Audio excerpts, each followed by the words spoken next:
Tampok ang mga pagkain Pinoy sa isinagawang Mother Teresa Poor Fund Drive na isinagawa ng Holy Spirit Church sa Gala. Nag-iipon sila ng pondo para sa mga mahihirap at sa pagpapatayo ng simbahan ng Gala. Mabiling-mabili hindi lamang sa mga Pinoy kundi sa ibang lahi ang buko pandan, pansit, kutsinta, sapin-sabin at pork barbecue. Maging ang Indian na si Father John Fernandez, Parish Priest ng Holy Spirit Church Gala, ay tuwang-tuwa sa lasa ng suman. Pinagpiestahan din ang pagkain bihirang matikman ng mga Pinoy, ang puto at binubuan. Kaya ang ilang kababayan natin, hindi pa nakontento sa pagkain, nag-take out pa. Dito po kami ngayon sa Mother Teresa Poor Fund sa Gala, Mascatuban, para po sa isang cause para sa mga mahihirap. Kwento ng mga Pinoy, naganda sila ng ganitong pagkain para madagdagan pa ang pondong iniipon nila.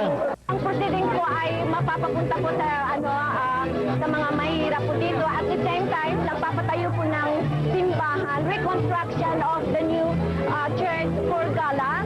Lahat po ng mga pagkain namin ay we prepared in our own money, expense. Tuwang-tuwa din ang ilan dahil dito daw nakikita ang pagkakaisa ng Pinoy. Tagumpay po ang amin.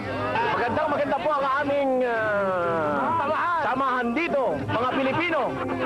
Ito ang ginagamit na pera dito para pambili ng mga pagkain. Ngayon, ang Corpus for Christ din nakalikod ng halos 190 reals.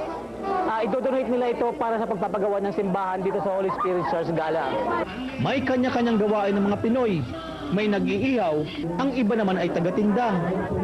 Bukod sa mga Pinoy, nakilahok din ng ibang religious community katulad ng Tamil, Mangalorian, Goan, African at Sri Lankan community. Maliban sa mga pagkain Pinoy, nagtanghal din ng iba-ibang palabas ang bawat community. Added attraction ng mga kabataang Pinoy na pinalakpakan sa kanilang sayaw. Tuwang-tuwa naman ang Parish Priest ng Holy Spirit Church Gala sa ipinakitang pagkakaisa ng mga Pinoy. The Filipino community has been so much encouraging for the parish.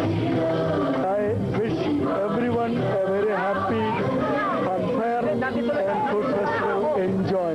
God bless you. Nagbabalita sa Middle East, Rowan Soldevilla, Muscat, Oman.